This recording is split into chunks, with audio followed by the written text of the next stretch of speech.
పంతులు గారు పంతులు గారు పంతులు గారు. ఆ వేగం ఏంట్రా వెదవా? బ్రేక్ వేయడం ఆలస్యం ఏంటి? బండి కింద నిమ్మకాయ అయిపోయేవాడివి. అయ్యో నేనండి. గణేశా? నేనేనండి. ఏమయ్యా గణేశా, ఈ ఏరియా నేను బ్లాక్ లిస్ట్లో పెట్టాను. నాకంటే వేరే పంతులు ఎవరు నీకు దొరకలేదా? ఏంటి ఈ ఏరియాని బ్లాక్ లిస్ట్లో పెట్టారా? అంత పాపం మేమేం చేసాం పంతులు గారు? ఇలా రమ్మి, ఈ ఏరియాలో షేరింగ్ సచ్చినోడు సచ్చాడు. అది కాన్సెప్ట్ కరోనా కన్నా కఠినంగా, బోయపాటి సినిమా కన్నా భయంకరంగా ఉంటుంది. ఎవడబ్బా? అయినా మన ఏరియాలో అంత దరిద్రంగా ఎవరున్నారబ్బా? ఎవరు సార్ ఆ దరిద్రుడు? పంతులు గారు బాగున్నారా?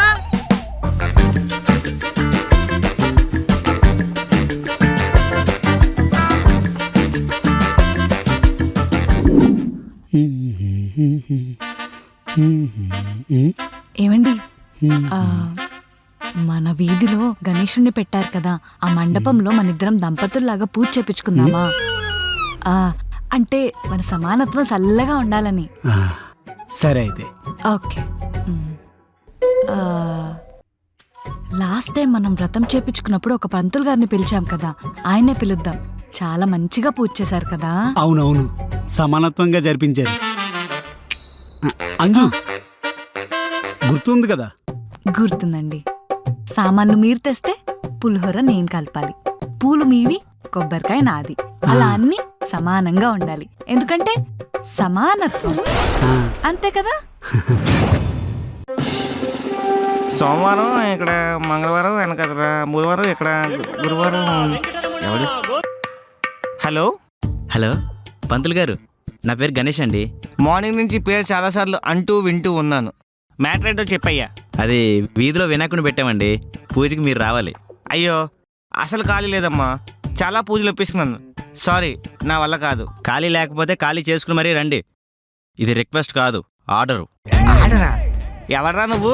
స్వామివారి పేరు పెట్టుకున్న ఒకటి బతికిపోయావు, లేకపోతే ఈ పాడి కాల్లోనే కఠినంగా శపించేసేవాడిని. ఏంటి శపిస్తావా? ఇదిగో మా అన్నయ్యకి ఫోన్ ఇస్తున్నాను, శపించేయి. ఎవర్రా మీ అన్న?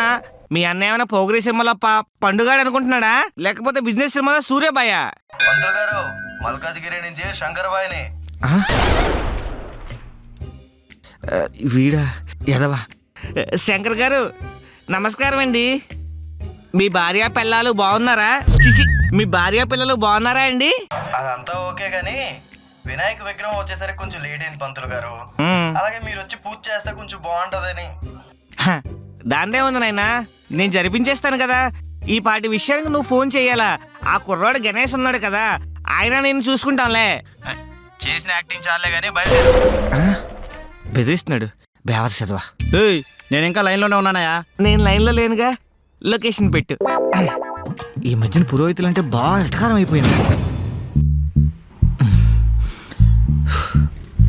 సత్యం, ఆ నడక చూడు, ఏదో రాజ్యాల మీద దండయాత్ర చేసి గెలిచిన వాళ్ళలాగా. ఈడు సమానత్వం తగులయ్యా.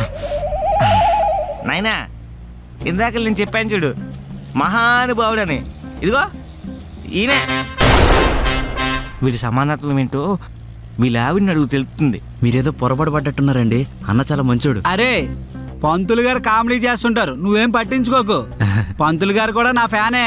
ఏంటి నీ ఫ్యానా? ఊరేసుకోవడానికి పని చేస్తాను, ఒకసారి ట్రై చేస్తావేంటి? చెప్పానా పంతులు గారు కామెడీ చేస్తారని? చూడు ఎలా చేస్తున్నారో.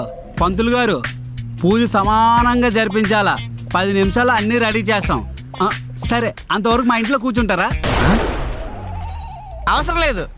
అంతగా అవసరమైతే ఈ ఎండలో తడిసి ముద్దయిపోతానేమో గానీ మీ ఇంటికి మాత్రం రానరా బాబు. పొరపాటున దాహం వేసి మంచినీళ్ళు అడిగారనుకో, నువ్వు చేతిలో గ్లాస్ పెడతావు, మీ ఆవిడ నీళ్ళు తీసుకురమ్మంటావు. ఆవిడ నీళ్ళు అటుకొచ్చే వరకు నేను ఆ గ్లాస్ పట్టుకొని అడుక్కున్నోళ్ళ ఎదురు చూడాలి. అంత కరం నాకు పట్టలేదు మహానుభావ. పంతులు గారికి ఇంకా చమత్కారం పోలేదు. చెప్పానా, అలా కామెడీ చేస్తూ ఉంటారు. సరే,